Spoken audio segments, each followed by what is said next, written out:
In that situation, it was almost impossible to transport anything through the route because all the vehicles were closely connected in a convoy. If one truck was damaged, the trucks behind it would immediately be rendered useless as well. The Vietnamese army then came up with a solution. They dug fishbone roads branching off from the main routes. Whenever a vehicle was hit by enemy aircraft, it would be immediately moved into one of these side roads, allowing the trucks behind it to continue moving forward and avoid American bombing. This was one of the ways Vietnam responded to some of the most advanced military technology of the United States. U.S. Secretary of Defense Robert McNamara once declared that America's electronic barrier was so sophisticated that not even a mouse could get through. However, all of these measures were only temporary and short-term solutions. So how did the Vietnamese army manage to neutralize the cutting-edge electronic equipment used by the United States at that time? Yet somehow, Vietnamese convoys carrying thousands of tons of supplies were still able to move normally to support the southern battlefield, and no one seemed able to stop them.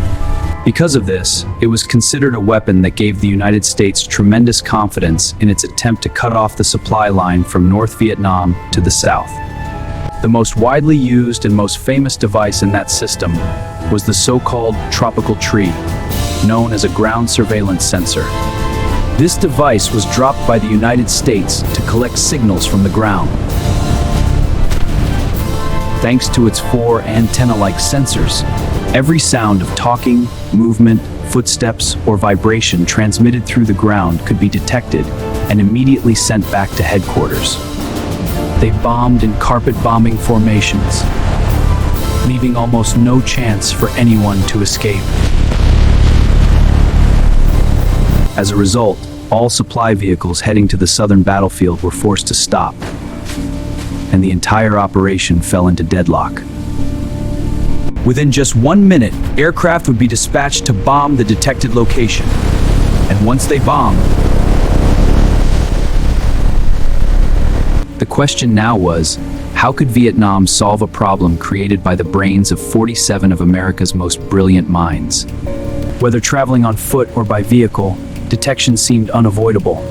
There was nowhere to hide, especially when large quantities of supplies also had to be transported.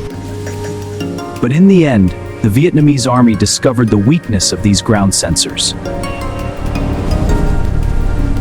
Before every supply mission, combat engineers were sent ahead to search for the devices.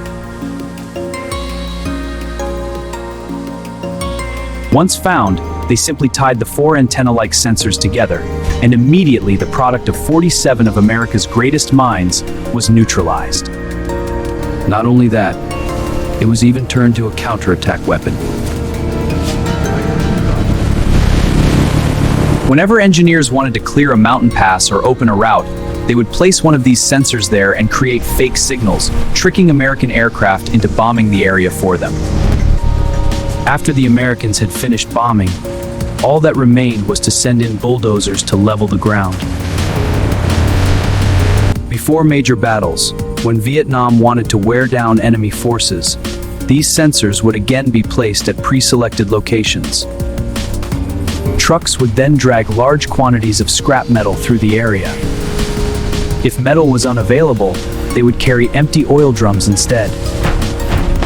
All the empty drums would be made to bang loudly against one another, creating the illusion that a large Vietnamese force was marching through the area.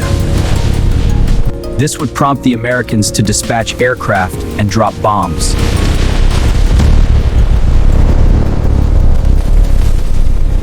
The problem for the Americans was that after they had finished bombing one location,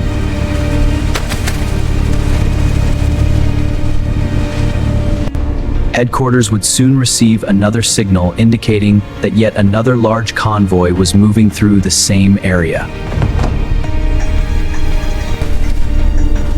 After this happened repeatedly, they began to question which convoy was the real supply line and which ones were merely deceptions created by the Vietnamese army. The more they bombed, the more confused they became, wondering whether the bombing was achieving anything at all or merely wasting resources. American pilots became extremely frustrated with the intelligence they received from the ground because most of it turned out to be false. Some American soldiers even joked with one another that perhaps Vietnam had somehow interfered with their command system itself. As a result, the masterpiece created by America's greatest minds eventually became nothing more than scrap metal. But it did not stop there.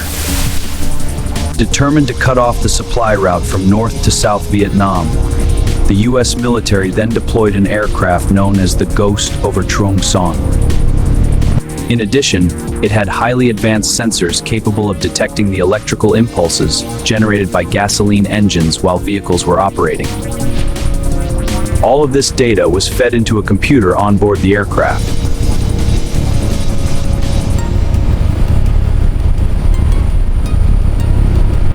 It was equipped with night vision technology capable of amplifying static images up to 40,000 times, allowing it to observe targets in complete darkness. With its precise calculations and near millimeter-level accuracy in locating vehicles,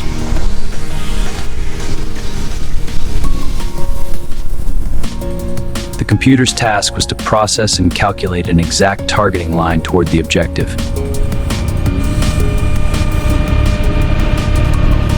The remaining task was then carried out by the guns and cannons mounted on the left side of the aircraft.